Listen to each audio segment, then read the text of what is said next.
Hello friends, अभी हम लोग देख रहे हैं rise of Maratha which is one of the important chapter. तो ये बुक कवर किया जा रहा है स्पेक्ट्रम, बहुत ही इम्पॉर्टेंट बुक है, राजीव अहीर की बुक है जिसको पढ़ना ज़रूरी होता है अगर आप पीसीएस जैसे एग्ज़ाम की तैयारी कर रहे हैं, पीसीएस या आईएएस एग्ज़ाम की तैयारी कर रहे हैं तो इसके लिए इम्पॉर्टेंट होता है। देखिए, राइज ऑफ मराठास में हम लोग डिटेल में अभी तक देखे हैं साहू और बालाजी विश्वनाथ का टाइम पीरियड। बालाजी विश्वनाथ का जो रोल है वो काफ़ी ज़्यादा इम्पॉर्टेंट है और साहू और बालाजी विश्वनाथ ने मराठाओं के राइज में बहुत बड़ा योगदान दिया है। यानी मराठाओं का जो उत्थान हुआ है कब, औरंगजेब के मरने के बाद, जो कि 1707 में हुआ था औरंगजेब का डेथ, उसके बाद जो रोल है और जिसको कहते हैं राइज ऑफ मराठा, जो कि मॉडर्न हिस्ट्री का बहुत इंपॉर्टेंट पार्ट है, तो उसको हम लोग समझ रहे हैं। बालाजी विश्वनाथ जो हैं और साहू मिलकर मराठाओं के राइज में अपना कंट्रीब्यूशन देते हैं। बालाजी विश्वनाथ के टाइम में पेशवा जो है बहुत ही इम्पॉर्टेंट पोजीशन आता है और वो हेरिडिटरी हो जाता है, यानी कि बालाजी विश्वनाथ के बेटे बाजीराव भी पेशवा बनते हैं। बाजीराव जो हैं वो बहुत ही पावरफुल रूलर हैं और उन्होंने दिल्ली को एनेक्स किया, यानी दिल्ली को कब्जा कर लिया था और मुगलों को हरा दिया था और इस कारण उनको 6 सूबा मिल गया था, जिसपे वो, सूबा का मतलब होता है लैंड, जिसपे वो टैक्स कलेक्ट करते थे। आगे की कहानी ये है कि बालाजी बाजीराव जो हैं उनकी मृत्यु हो जाती है 1761 में battle of Panipat, third battle of Panipat में, जो कि अभी तक आप लोगों ने देखा कि किस तरह से बालाजी बाजीराव की मृत्यु हो जाती है थर्ड बैटल ऑफ पानीपत में। बालाजी बाजीराव के टाइम में जो छत्रपति थे वो थे राजा राम। छत्रपति यानी कि किंग। किंग कौन हुए? जी हाँ, साहू। जैसे साहू किंग है तो उन्हीं के ये पोते हैं राजा राम, जो कि किंग बनते हैं। राजा राम जो हैं, राजा राम के टाइम में ही छत्रपति रोल बिल्कुल ख़त्म हो जाता है। ध्यान रखें, छत्रपति जो पोजीशन है बिल्कुल ख़त्म हो जाता है और सारा पावर ऑफ ऑटोनॉमी, यानी मराठाओं का जो पावर है वो सब पेशवा के हाथ में चला जाता है बालाजी बाजीराव के टाइम में। बालाजी बाजीराव के बाद जो राजा बनते हैं वो है माधवराव। माधवराव कौन है, उनकी पूरी कहानी आगे देखते हैं। देखिए, माधवराव जो हैं वो राजा बनते हैं बालाजी बाजीराव के बाद। क्यों? क्योंकि वो उनके बेटे होते हैं। किनके बेटे? बालाजी बाजीराव के बेटे।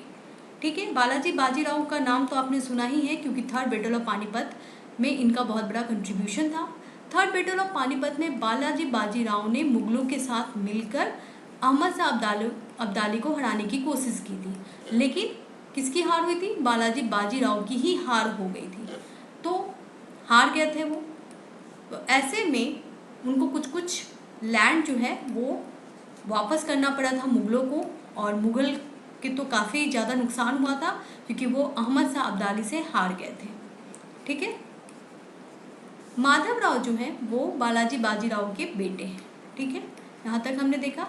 अब माधवराव के सामने एक बहुत ही इम्पोर्टेंट चैलेंज आता है कि किस तरह से मराठाओं का सम्मान वापस लाया जाए, और माधवराव मिल जाते हैं अपने अंकल से, जो कौन है? रघुनाथ राव। अभी रघुनाथ राव का रोल बहुत इम्पॉर्टेंट है मराठा हिस्ट्री में, क्योंकि जो मराठाओं का पतन है उसमें इनका बहुत बड़ा कारण है। ठीक है, तो रघुनाथ राव के कारण ही मराठाओं का पतन हुआ। आगे देखते हैं।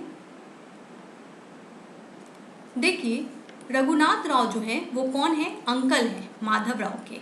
रघुनाथ राव शुरू से ही चाहते थे कि पूरा पावर उनके हाथ में आ जाए, किंतु उनको डायरेक्ट पावर मिल नहीं पा रहा था क्योंकि वो जानते थे कि बालाजी बाजीराव के बेटे को ही पावर मिलेगा, और जो कि थे कौन? माधवराव। तो फिर क्या हुआ? बालाजी बाजीराव के बेटे थे माधवराव, और माधवराव को पूरी तरह से कंट्रोल करने लगा था रघुनाथ राव। और ऐसे में माधवराव ने एक गलती कर दी। क्या गलती कर दी? कि उन्होंने अपने नियर बाई स्टेट, कौन सा स्टेट है नियर बाई स्टेट? वो है मैसूर। और उस समय मैसूर पे किसका कंट्रोल था? मैसूर पे कंट्रोल था हैदर अली का, क्योंकि एक मुस्लिम रूल का कंट्रोल था। तो ऐसे में रघुनाथ राव ने सजेस्ट किया कि माधवराव को कि आप मैसूर को जीत लें। माधवराव ने ऐसा ही किया और वो हैदर अली पे अटैक कर दिए, किंतु हैदर अली बहुत पावरफुल था और इसीलिए क्या होता है कि बालाजी बाजीराव के बेटे यानी माधवराव की हार होती है। ठीक है, तो माधवराव यहाँ पे हार जाते हैं और जीत जाते हैं कौन? हैदर अली, जो कि मैसूर के राजा थे। माधवराव के हारने के कारण बताया गया माधवराव को ही, और रघुनाथ राव ने इसका पूरा उपयोग किया और कहीं ना कहीं मराठाओं के अंदर डिससेटिस्फैक्शन लाने की कोशिश की गई। आगे देखते हैं। देखिए, माधवराव के बेटे आते हैं अब रोल में, उनका नाम है नारायण राव। ठीक है, नारायण राव जो है वो माधवराव के भाई हैं, बेटे नहीं हैं, भाई हैं, और वो आते हैं अब राजा वो बनते हैं। ठीक है, नारायण राव को रघुनाथ राव मरवा देता है। रघुनाथ राव कौन है? अंकल है, और वो नारायण राव को क्या कर देता है? मरवा देता है। और ये पहली बार होता है कि कोई मराठा राजा को मरवाया गया है। ठीक है, किसके द्वारा मरवाया गया है? रघुनाथ राव के द्वारा, क्योंकि उसको क्या चाहिए था? उसको पावर चाहिए था, पावर ऑफ ऑटोनॉमी चाहिए था, और इसीलिए उसने मरवा दिया। अब आगे क्या होता है? रघुनाथ राव खुद को राजा डिक्लेयर कर देते हैं।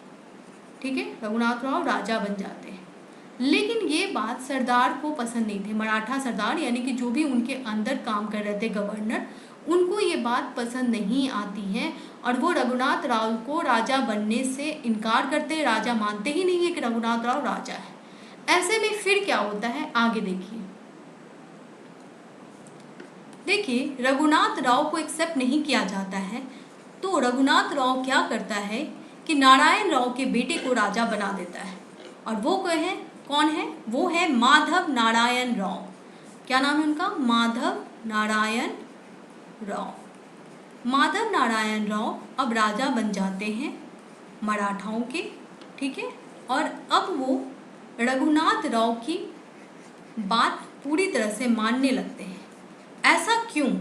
क्योंकि माधव नारायण राव केवल 14 वर्ष के थे, और ऐसे में उनको कोई भी पॉलिटिक्स नहीं पता था, तो वो रघुनाथ राव का पूरी तरह से बात मानने लगते हैं। माधव नारायण राव के समय ही ईस्ट इंडिया कंपनी से मराठा जुड़ जाते हैं, यानी फ्रेंडशिप होती है इंग्लिश से। ठीक है, तो इंग्लिश से फ्रेंडशिप कब होती है? माधव नारायण राव के टाइम में। अब हम लोग क्या देखेंगे? अब हम लोग आगे देखेंगे कि किस तरह से मराठाओं का डिक्लाइन होता है। ठीक है, मराठा डिक्लाइन देखेंगे, और प्लस एंग्लो मराठा वॉर देखेंगे। उसके अलावा ये देखेंगे कि कैसे ईस्ट इंडिया का, इंग्लिश ईस्ट इंडिया कंपनी का साउथ इंडिया में राइज होता है, और कौन कौन सी ट्रीटी साइन की जाती है। क्योंकि यूपीएससी एग्जाम में क्वेश्चन आपसे ये आएगा, what are the factor responsible for the decline of Maratha. ठीक है, एंड राइज ऑफ इंग्लिश। क्योंकि हम लोग मॉडर्न इंडिया पढ़ रहे हैं, मॉडर्न इंडियन हिस्ट्री, तो इस तरह के क्वेश्चन आ सकते हैं। राइज ऑफ इंग्लिश, तो इस पर हम लोग नेक्स्ट वीडियो में डिस्कस करेंगे पूरी तरह से। और फ्रेंड्स, वीडियो अच्छा लगे तो लाइक कर दें, शेयर कर दें, और चैनल को सब्सक्राइब कर दें। और यहाँ पे हिस्ट्री और इकोनॉमिक की सीरीज अवेलेबल है, जो कि यूपीएससी और पीसीएस एग्जाम के लिए बहुत ज़्यादा हेल्पफुल है। Thank you so much.